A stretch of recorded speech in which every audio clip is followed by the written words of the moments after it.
Hey guys, thanks for joining me for another episode. Today we're gonna talk about the camera. Let's get to know the camera.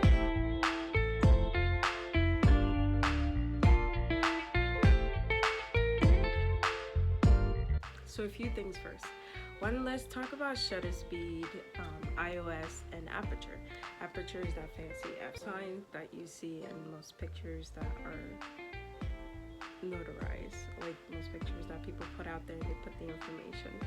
So aperture is the amount of exposure of light that you're giving to the picture. So on a Sony, so say your camera is a Sony, so you decided to choose the Sony that I'm using as well, your aperture setting is on here, on the top here. So the camera is currently on, I don't know if you can see it. Your aperture settings are in here. You can also find it in the menu button, but it would take a lot of searching. So the easy way to access aperture on the Sony a6500 is through here, and you could just see how much exposure you want to give on. The lower the number, the higher the exposure. The greater the number, the lower the exposure is. And if you play around with that, you could pretty much figure out where you want to land in terms of your picture. I tend to follow this little kind of millimeter measurement on my camera to stay focused on the proper exposure level that I'm giving. So when it's 0, that's when I know that I'm okay with my exposure.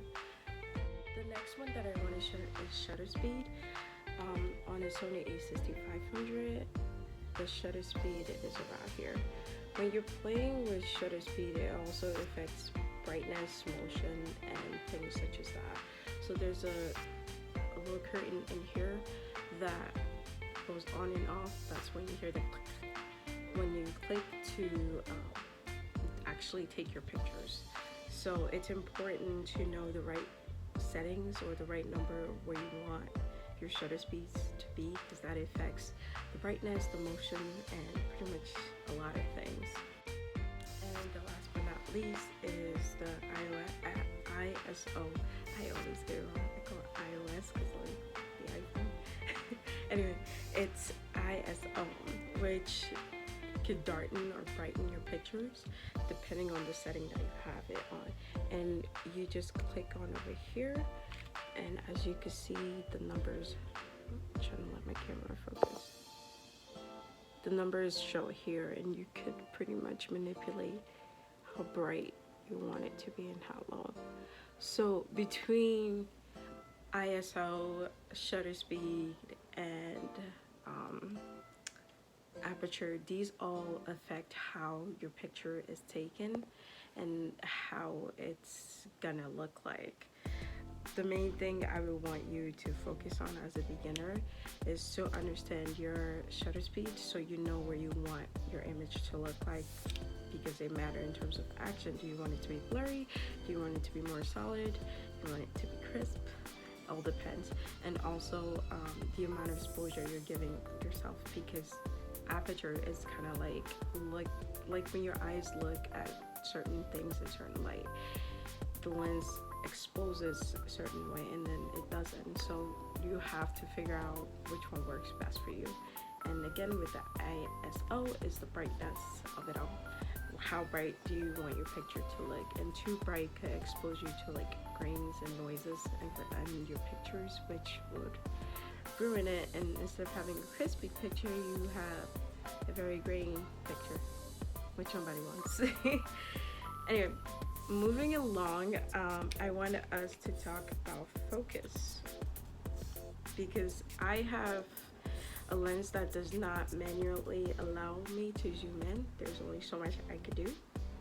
I tend to work more on the focus side. So there are a few settings on here for Sony in terms of focus.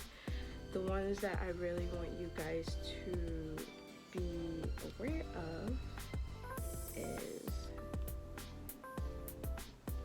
and to access focus or a lot of things, you could click FN right here, which is kind of like the menu.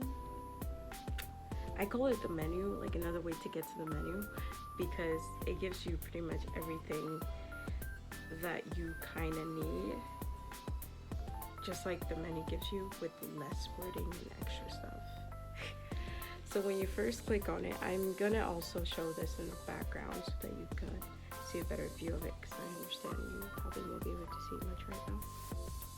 When you first click on it, this is what shows up on the page.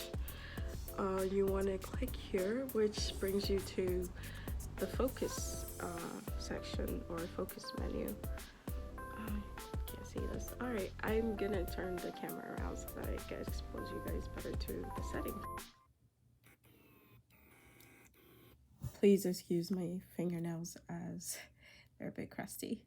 Okay, so now that we have the camera on, here is where you go to manipulate your aperture and to manipulate your shutter speed. You go over here and you can see that number changing right over there. And to do so for ISO, you go on and click there, and it allows you to pick any number to see how dark or bright you want the picture to come out. All right, with that being said, let's go ahead and talk about focus. Focus, when you click the FN, it brings this up. Depending on the situation of the shot that you're taking, you want a certain type of focus. So here is automatic focus, which means when the subject is moving around, when the subject is moving, it is automatically or when the subject is stationed, it has to focus on the subject before it takes picture. What I usually normally use is continuous automatic focus, which when the subject is moving around, as long as you have that subject selected, it will continue to get their shot, especially in multiple shot situations. And then there are multiple other options that you have where you could direct manual focus, or single shot focus. So let's go into single and multiple shot. Single shot, I have a continuous shot.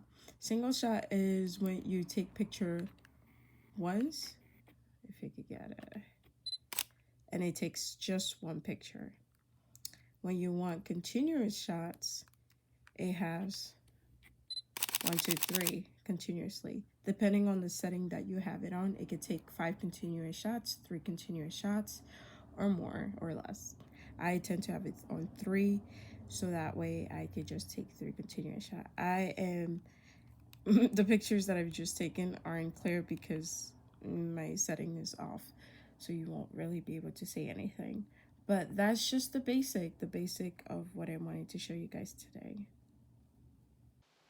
So when it comes down to using flash, the last topic of today, it all depends on your situation, just like the previous things that we've talked about. Personally, I don't like flash. It makes the subjects look weird sometimes. I think some people's skin really oily. I really just personally don't like using it. So if it doesn't work for you, it doesn't work for you. In my situation, it doesn't, so I barely use it. But when you find yourself in places where it's too dark to get anything, and you've manipulated all your settings and you're still not getting anything, I would recommend trying flash to see if that does work for you. On the Sony, if you click on this button over here, it will pop out a little flashlight thing. I call it flashlight. And when you're taking your picture and you click, it would go ahead and flash. So just like that.